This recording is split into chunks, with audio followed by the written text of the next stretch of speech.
So last class, so I have shared my screen now. I am in the slide number 17. It visible to everyone? Yes, Yes, sir. sir. Okay, Yes, sir. thank you. Thank you. Last class we discuss of the dependence, data dependence, and we talk of three type of dependence. One is true dependence, sorry, true dependence, and the name dependence. And in name dependence, there are two type of dependence. One is anti-dependence and another output dependence. And these three types of dependence, that is true data dependence, anti-dependence, and output dependence, gives rise to different type of hazards. So this says that the true data dependence gives rise to a row hazard. Output dependence give rise to a write after write hazard, and anti-dependence gives rise to a write after write after read hazards. This is what we discussed in the last class. So today we'll discuss on the control dependence. And uh, a control dependence determines the ordering of an instruction, i.e. with respect to a branch instruction, so that the instruction I is executed in the correct program order and only when it should be. So it says that given an instruction I, how that instruction will be ordered with respect to a some the branch instruction. Now every instruction except those in the first basic blocks of a program. Look at, we have discussed about basic blocks and total number of instructions. Size of a basic blocks in a typical sorry, typical mix programs is around 4 to 7 instructions. So after that, definitely if it is a 4 to 7 instructions, and after that definitely will encounter a branch instruction. So every instruction except for those in the first basic block of a program is control dependence on some set of branches, and in general these control dependency must be preserved to preserve the program. So what is it? A instruction is somehow a control dependent with some instruction, and you need to preserve this control dependence for the correctness of the program. So the control dependency must be preserved to preserve the program order, and if you are preserving the program order, then the correctness of the program is also the preserve. Now let's look at how this control dependence is being preserved, and what are the mechanisms to preserve the control dependencies. One of the simplest example of control dependence is the dependence part of the if statement, dependent part in the dependent in the then part of an if statement of a branch. So let's look at, we know that there is a if then and if then else statements are there. So let's take this example. For example, let's take this example. Let's look at this example. In the following code segment, the S1 is control dependent P1, and S2 is control dependent on P2. So let's look at this program. So let's look at this uh, small the code. It says that here the statement S1 is control dependent on P1. Look at statement S1 will be executed if this statement is true. If this is true, then S1 is executed. Now the statement S2 will executed if P2 is true. So S1 is control dependent on the P1. S2 is control dependent on P2. Look, S2 is control dependent on P2, but S2 is not control dependent on P1. The S2 will be executed only if P2 is true.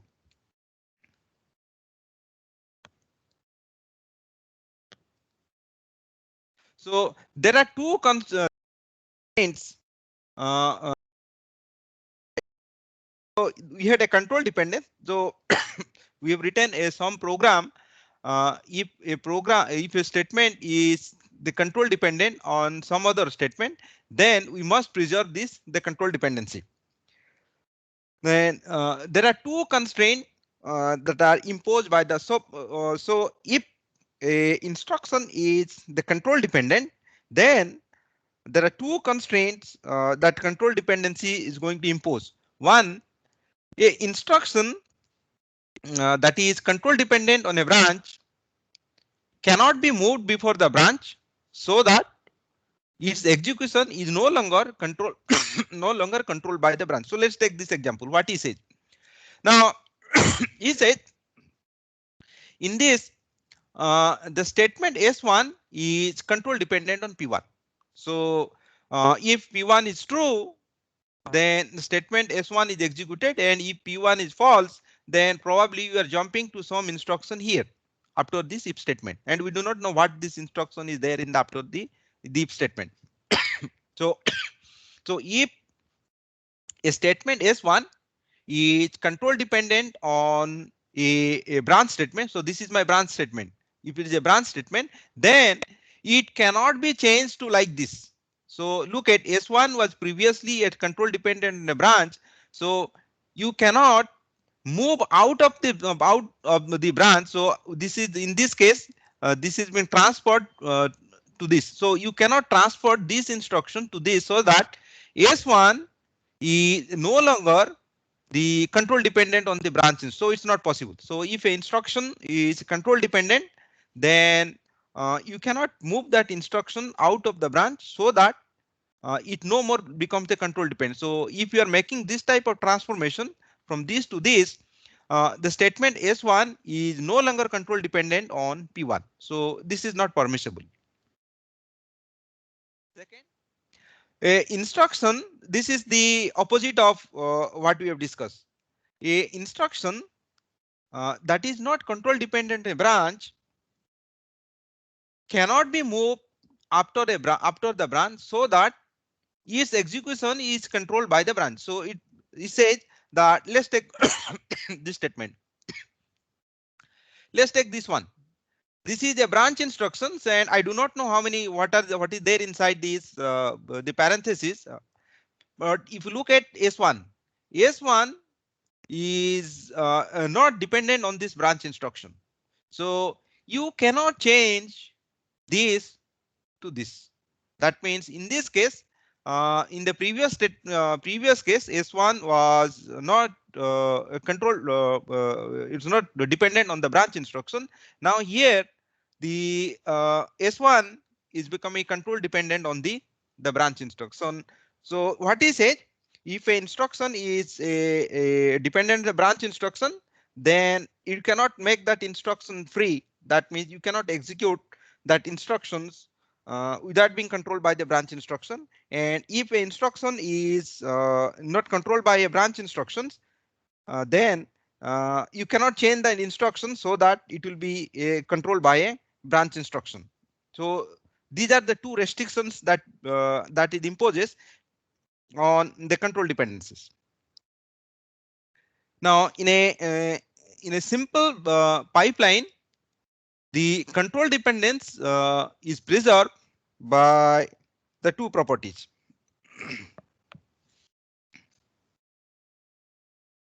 One is the execute the program order. So so we have looked at that there are two constraints that impose on the control dependency, but if the program executes in the executes the program order, then the control dependency is the preserved. Now the second first is you preserve the control dependence by executing the program in order. So if you are executing in the program order, the way the program is written, then the control dependency is preserved. The other way, you detect the control detects the control or the branch header and ensure that the instruction that is control dependent the branch is not executed until the branch direction is known. So this is the two the two ways that the control dependency is preserved. Now look at to maintain to preserve the control dependency, you need to execute the program in to execute the way the program is written. You are going to maintain the execution in the program order. Now sometimes you may violate the control dependence. Now, when we are violating the control dependence, that means if a instruction is control dependence, then we are making that instruction no more control dependent. That you can you can violate the control dependence if it does not affect the correctness of the program. That means if a instruction is control dependent and you can move that instruction out of the branch instruction, it is permissible, provided it does not affect the correctness of the program. Unless it affects the correctness of the program, you can violate the control dependence. So the control dependence is not the critical properties of the program. So the control dependence need not always be preserved. Look at, we talk of control dependence. We looked at and we discussed that if a instruction is control dependent, then you cannot move the instruction out of the branch instructions. And we are discussing that you can violate the control dependence provided that violation does not affect the correctness of the program. So the critical property to the program correctness is not the control dependence. So the control dependence need not always be preserved. Sometimes so we are not the control dependence need not be preserved. So sometimes we are willing to execute the instructions that should not have been executed, thereby violating the control dependence. So it says that you can violate the control dependence only if we can do so without affecting the correctness of the program. If the violation of the control dependence does not affect the correctness of the program, then you can violate the control dependence. So so the critical property to the program correctness is not the control dependence. So the control dependence is not the critical property that must be preserved. So if the control dependence is not the critical property that is to be preserved, then what is the critical property? The critical property is the correctness of the program. So two properties critical to the correctness are the exception behavior and data. Look at you can violate the control dependence provided it does not affect the correctness of the program. So what is the critical is so the control dependence is not the critical property that must be preserved, but what we to preserve, that we have to look at that the program is correct, and the two properties that are critical to the program correctness are the exception behavior and the data flow. So what he said that you must maintain the exception behavior and you must maintain the data flow so that the correctness of the program is preserved and you can violate the control dependency. But how does these two critical properties we are going to ensure? One is the exception behavior, the other one is the data flow. They are normally preserved by maintaining both the data dependence and the control dependence. So two properties which are critical to the correctness of the program are the exception behavior and the data flow. This has to be maintained, and the exception behavior and the data flow are normally preserved by maintaining the data dependence and the control dependence. So you maintain the data dependence and the control dependence. This ensures that the exception behavior and the data flow is preserved, which ensures the correctness of the program. So let's look at two things. How do you preserve the exception behavior and how to preserve the data flow, which affects the correctness of the program. Now, preserving the exception behavior means any change in the ordering of the instruction execution must not change how the exceptions are raised. So raised in the so it says suppose this is the order of my program execution. Suppose I had an instruction I, there is a instruction I plus 1, I plus 2. Now I'll change. This is the program order. So if I execute this instruction a program order, then there is order in which the exception will be raised in the program. Now, if I'll change this one, suppose this is the original order. Now I will say I will execute the instruction I plus 1 first, then the instruction I, then instruction maybe instruction I put 2. So the order has now been changed from this order. From this to this, I have changed the order. Now, once you change this the order, the it not the x the it must not this if you change this one, this not going to change the exception. The exception, if I execute this instruction in sequence, then there is an order in which the exception will be raised. And when you change from transform this code sequence from here to here, then the exception, it will also should generate this exception in the same order. And moreover, as a result of this change transformation from this to this transformation, you should not give rise to a new exception. So it should maintain also the the order of the exception, and it should not give rise to a new exception in the program. Let's take this example. Let's take this example and show how the control dependence and data dependence can prevent maintain the exception behavior. Look at the you need to preserve the exception behavior, and you need to preserve the data flow and exception behavior, and the data flow is maintained by the data dependence and control dependence. That means data dependence and control dependence will preserve the exception behavior. Data dependence and control dependence will also preserve the data flow. Since the data flow and exception behavior are preserved, so the correctness of the program is the maintained. Now let's look at the how the control dependence and data dependence will maintain the exception in the program.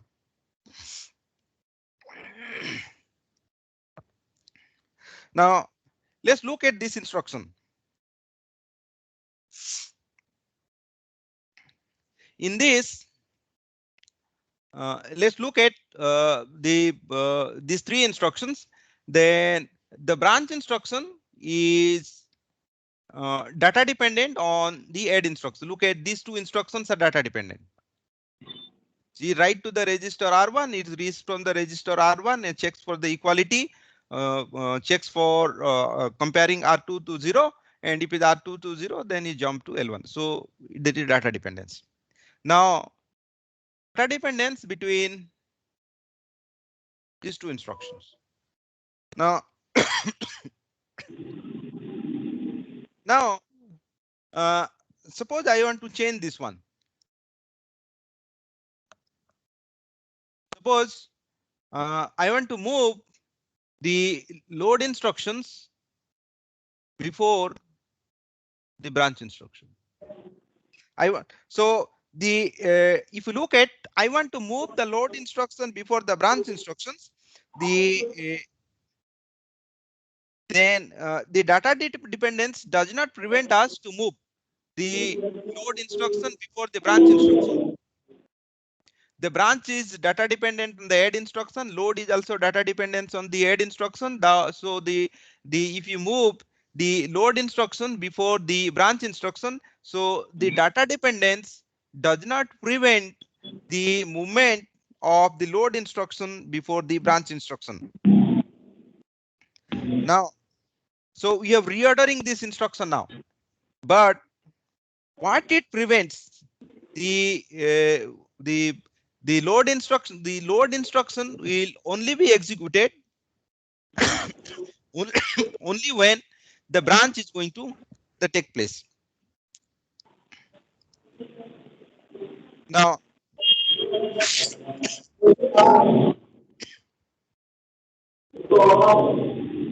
so the here the data dependence does not prevent us to move the load instruction before the branch instruction, but the The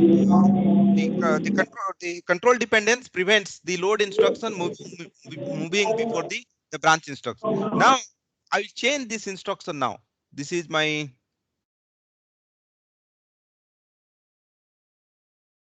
add instruction.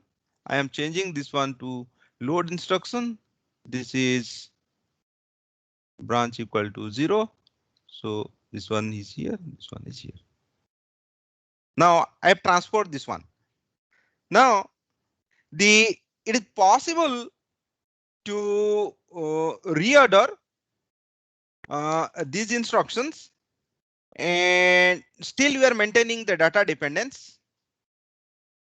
If you reorder this one, then this instruction, load instruction, this load instruction is accessing a memory location and it may generate a new exception. So what he said that uh, you can violate. So you can violate the control dependence provided it does not generate a new exception. Now there is a possibility that the load instruction may generate a exception. So that prevents us to move. Suppose suppose load instructions, you move this one and you try to execute this instruction. Now when you move these instructions, then this load instructions should have been executed only when the branch is not taken. That means the branch is from this, we are not moving to L. Suppose the branch is not taken. So then the load should be taken. Now, in this case, if you are executing, you have moved before the branch instruction and executing. And if an exception takes place here, then and the branch is not that branch is taken. If the branch is taken, then this load instruction is not going to execute. If branch is taken, the node instruction is not going to execute. So the no exception is going to generate. But if you are executing this instruction and this instruction generate an exception, and you check what is the outcome of the branch. If if the branch is taken, then you just discard the exception, and that is possible provided you use a technique called speculation, and we look at how the instructions can be executed by means of speculations and avoid an exception of this type. So what we discussed that the control dependence and the data dependence can preserve the exception behavior. But there are speculations where they're evaluating the control dependence. It is possible to evaluate the control dependence by means of executing, making a speculative execution. So this is what I said, discuss that. So here the data dependence, if you are moving, if you are transferring the code from here to here, the data dependence does not prevent does not prevent us to move these instructions. And when you move this, there can be a possibility of a memory exception. So then do not maintain data dependence involving R2. We can change the result of the program. So what he says that we are we may not maintain the data dependence and involving the R2. So this may change the order of this may change the result of the. If it is not going to change the result of the program, then if you can violate the dependence provided it does not change the result of the program. Now, if you are executing this one and exception generated, then you check with the branch, and if the branch is a taken branch, then there is a mechanism called through speculations you can simply drop the exception. So this is not going to affect the program. The violation of control dependence may result, this particular violation may result in a memory protection violation, and that can be handled by the speculation. The second is let's look at so by preserving the data dependence and control dependence, you can maintain the exception behavior. Let's look at how the data flow can be maintained by preserving the data dependence and the control dependence. Now let's define what is a data flow. The second property that is preserved by maintaining the data dependence and control dependence is the data flow. First property was the exception behavior. Second property is the data flow. And a data flow is the actual flow of data values among the instructions that produce the result and those that consume the result. So once one instruction produce the result, the another engine consume the result. So there is actually a flow of data between them. Actually, there is a flow of data between them. Now, the the flow of data, the branch instructions makes the data flow dynamic, since they allow the source of data for a given instruction to come from many points. So there is a flow of data from one instruction that produce to another instruction that actually consume them.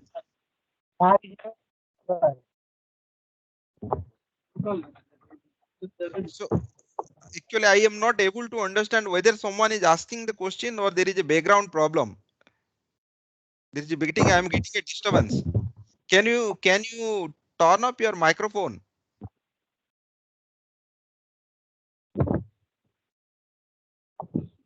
So branches makes the data the data flow dynamic. It's because the source of the data for a given instruction may come from many points. So let's take okay, an instruction may be data because the source of a data can be from many points. So instruction may be data dependent on many of the predecessor. And the program order is what determines. So you had an instruction and the source of the data for that instruction, there can be many predecessor, and and then the from which predecessor that the instruction will actually take the data. So it's the program order which will determines the which predecessor will actually deliver a data to a given instruction. So let's take so the program order is ensured by the control dependence. So let's look at this example. Now, if you look at this example and look at the OR instruction, look at the OR instruction. Now, is the OR instruction is dependent on branch instruction? Can anyone answer? Is the OR instruction dependent on branch instruction?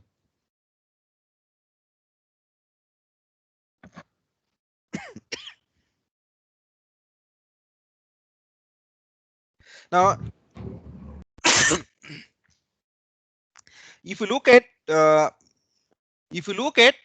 the OR instruction, the OR instructions read the register R1. Now let's look at what are the source of the OR instruction.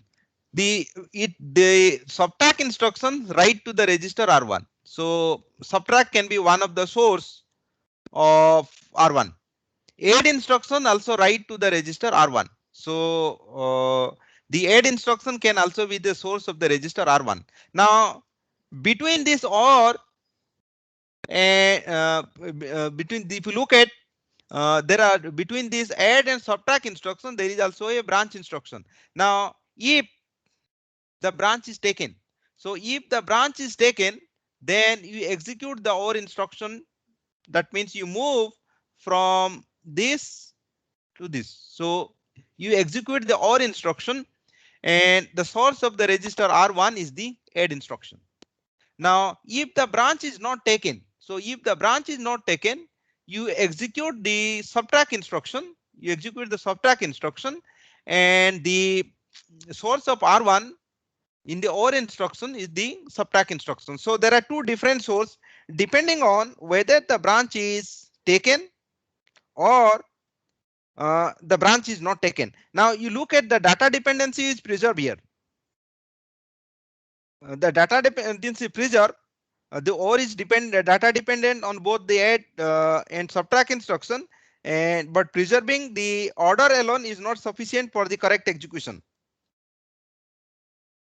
But the data flow to the OR instructions depend upon the result of the branch instruction. If the branch is taken, then the source is add, and the branch is not taken, the source is the subtract.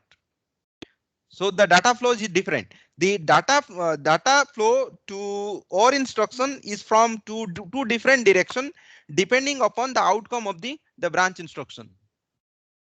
So OR depends on the add and subtract instruction. That's what I've already explained. Then since there are two different source, so you must preserve the data flow and the execution. This is what I said, that there are two sources, one from subtract, one from the OR, one from the subtract instruction and the other from the add instruction, and there are two direction of the flow of data depending on the branch instruction, so the data flow has to be preserved. So preserving the data dependence alone is not sufficient for the correctness. So it's not only the data dependence that to be preserved for the correctness of the program. Now look at, if you move the subtract instruction before the branch instruction, then that you are not changing any data flow, but it will going to affect the correctness of the program. So the preserving data dependence alone is not sufficient for the correctness of the program. Instead, when an instruction executes, the data flow must be preserved. So when the OR instruction executes, the data flow to the OR instruction must be preserved. Whether the data will come from the subtract instruction, there are multiple sources now.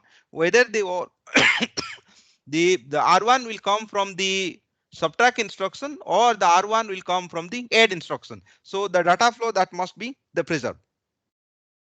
By preserving the control dependence of the, let's look at OR is now control dependent on the branch instruction. That is what I asked, that OR is control dependent on the branch. So by preserving the control dependence of OR on the branch, we prevent the illegal change of the data flow, because the OR instructions is the control dependent on the branch instructions. By preserving the control dependence, the illegal change of data flow is also preserved. This is what I said, the speculation which helps the exception behavior. So speculations which helps in the exception behavior can lessen the impact of the control dependence while still maintaining the data flow. So it says that we'll discuss about how the instructions are executed in speculative execution of the instruction through hardware speculation as well as through the software speculation. But there is a mechanisms called speculations, so which allows the violations provided they do not generate a new exception. Sometimes violating the control dependence cannot affect either the exception behavior or the data flow. So now we are looking at the exception behavior and data flow, and we want to maintain both are maintained by control dependence and data dependence. So the data dependence which also maintains both the exception behavior as well as the data flow. Then the control dependence is also maintained preserve the exception behavior and data flow. Sometimes it is observed that by violating this control dependence, it does not affect the exception behavior or the data flow. Let's look at this, the fraction of the code. Now in this fraction of the code, let's look at this instruction. There is a branch instruction here. Then the subtract instructions, let's say as subtract and within this there is a data dependence, and and there is no other dependency exists. Now I want to violate the control dependence. Look at between the subtract instruction and add instruction, there is a data dependence, and the data dependence has to be preserved. Otherwise, it will give rise to data hazard. Now, I want to violate the control dependence. Now, if I want to violate the control dependence, then I can move the add instruction before the branch instruction. Now, it's possible to move the add instruction, the subtract instruction before the branch instruction, thereby violating the control dependence, provided it is known that the register R4 will not be used after this OR instruction. Now, if it is known that the register R4 will not be used, then it's possible.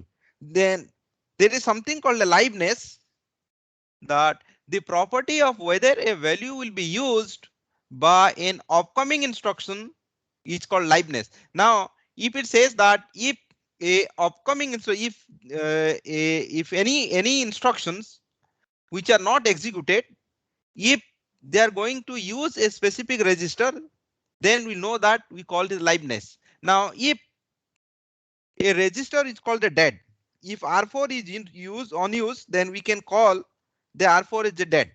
Then we know that the register R4 will not be used by any of the upcoming instructions.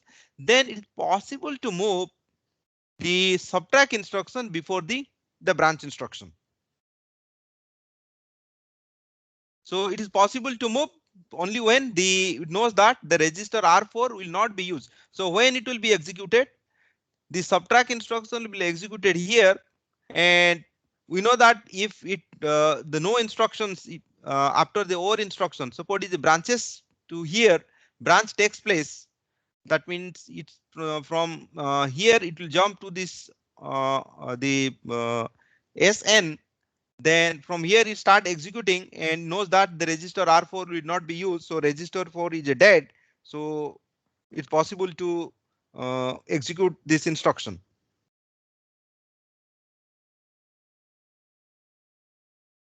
So the move is okay if the R4 is dead after SN, that is R4 is on use after SN, and the subtract, and this instruction is not going to generate a new exception. Look at, you move instructions, then that instruction should not generate an exceptions, since data flow cannot be affected. So look at, we are preserving the data flow by moving the subtract instructions before the branch instruction. We are not changing the data flow.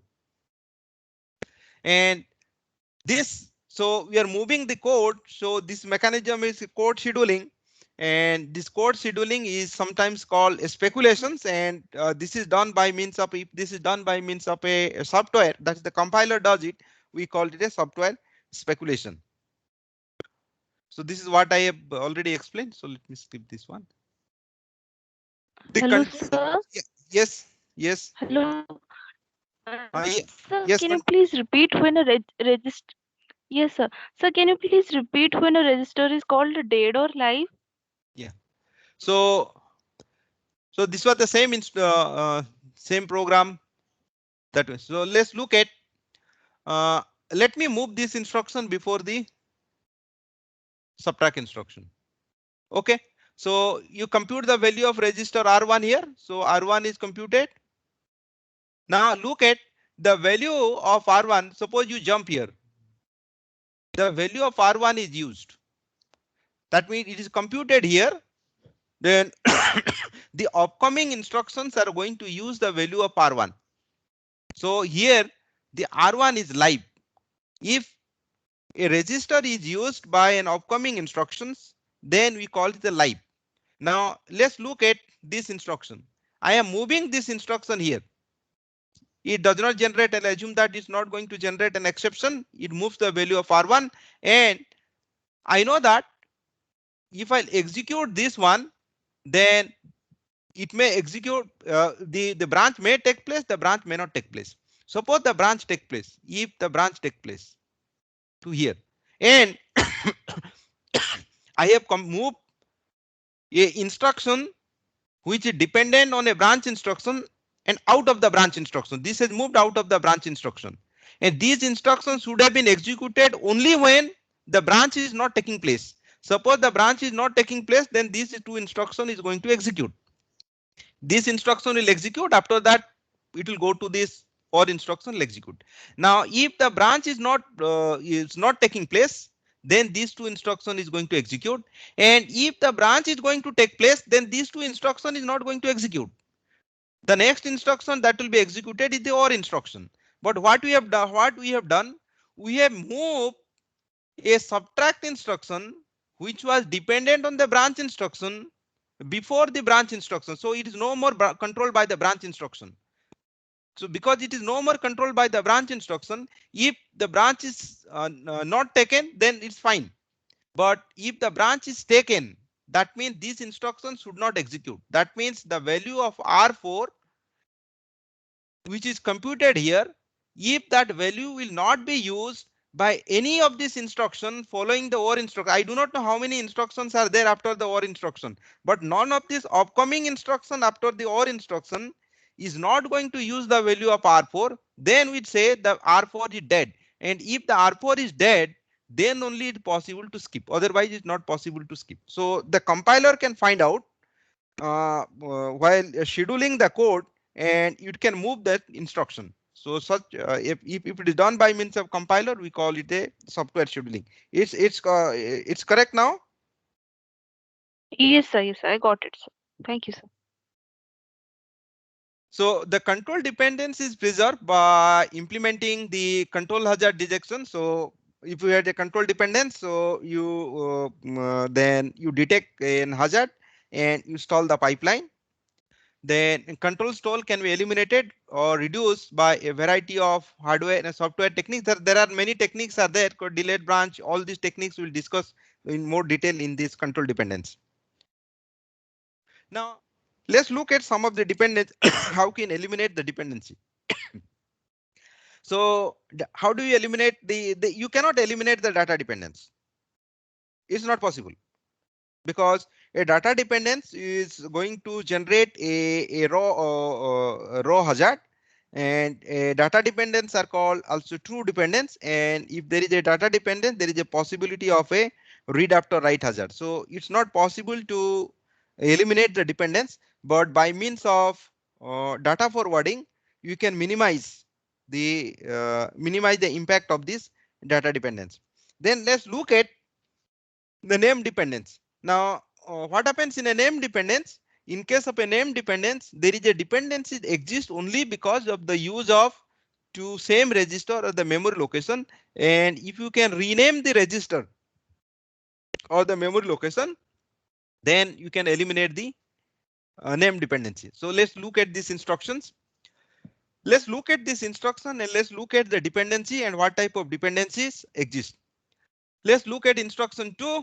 The instruction 2 is data dependent on instruction 1. Instruction 3 is data dependent on instruction 2. Instruction 4 is name dependent on instruction 1. There is a name dependence on instruction 2. Now, if you look at instruction 5, there is a data dependence on 4. Here is a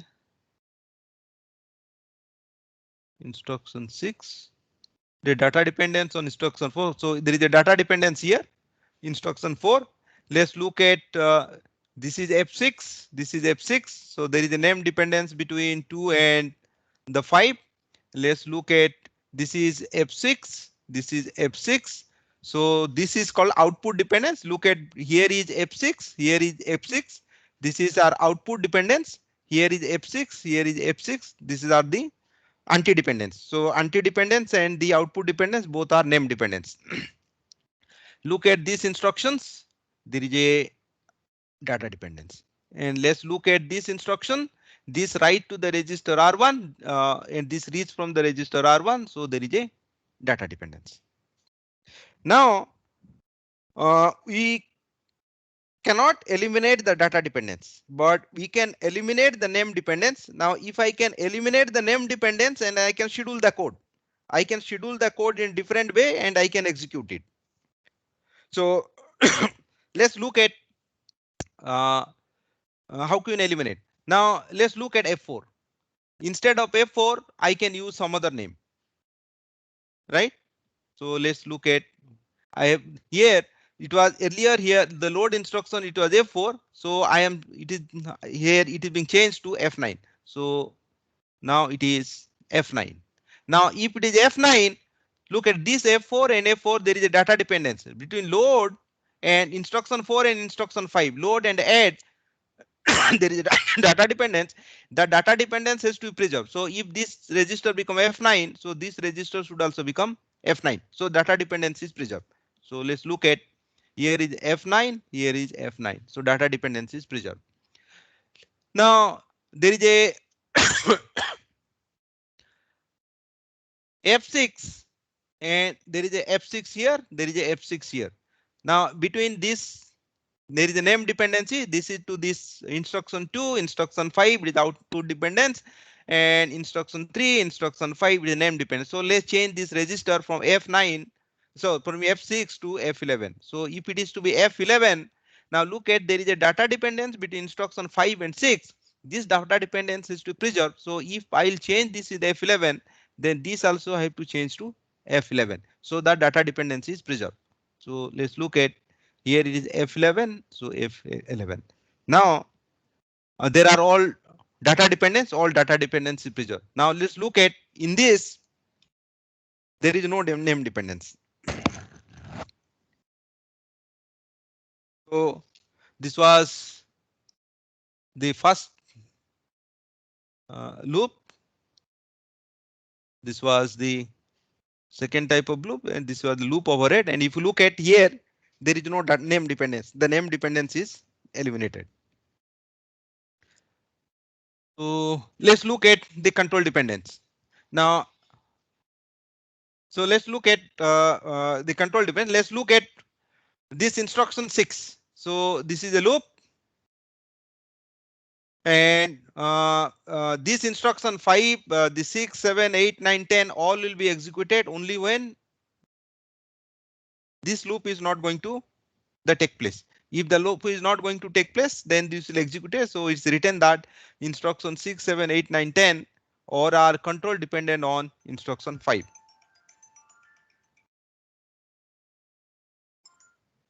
All are control dependent on instruction 5. So now let's look at this instruction.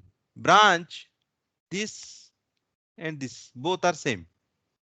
Both the branch instruction are same. So there is no point of putting one of the branch instruction here. So you can eliminate. So you eliminate this branch instruction. You remove this branch instruction and move this code to this. So this becomes a new code. So here we are eliminating the intermediate the branch instruction. And this gives rise to a new code. So this is how the branch dependence, the intermediate branches can be removed. Look at, we are not eliminating everything. We are just eliminating the intermediate. There is an intermediate branch. There is no need to have this intermediate branch. So we are just removing the intermediate branch. So next class we look at the compiler technique for exposing more. How do we exploit more instruction level parallelism using the compiler technology? So there are 5 minutes. So if you have any doubt, you can ask me.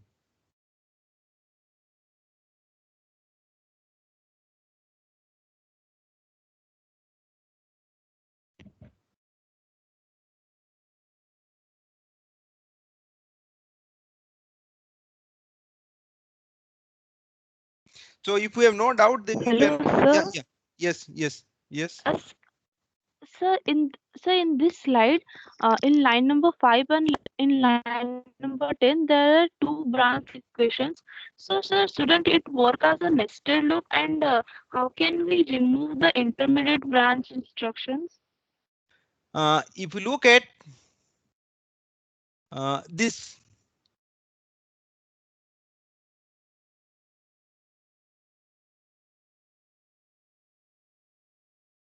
let's look at this instruction.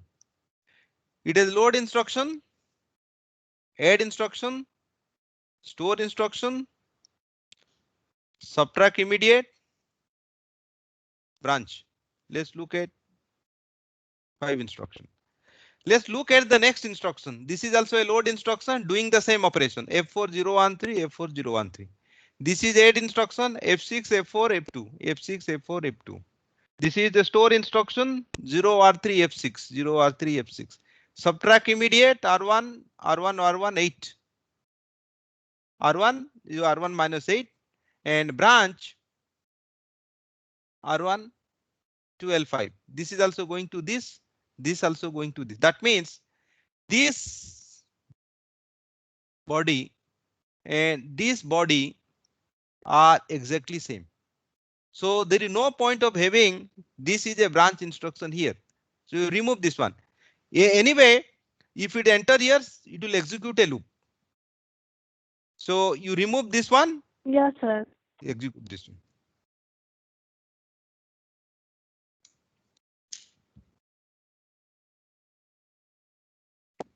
So if you have no more doubt, then you can leave the Sir, team. Yes, sir, this is the only case where we can remove the control dependency. you are eliminating the intermediate Yes. control dependency. Okay, sir. So other type of dependencies of control dependencies. Yeah, we will discuss. Actually, we transform the code given what we are trying to do. We are transforming a code. So if you look at the compiler does the code transformation, optimization, all that. So we'll discuss the loop unrolling. We'll look at some of this the technique, how you can unroll the loop, how you can remove certain control dependencies and generate a code, schedule the code which are more efficient. Okay, sir.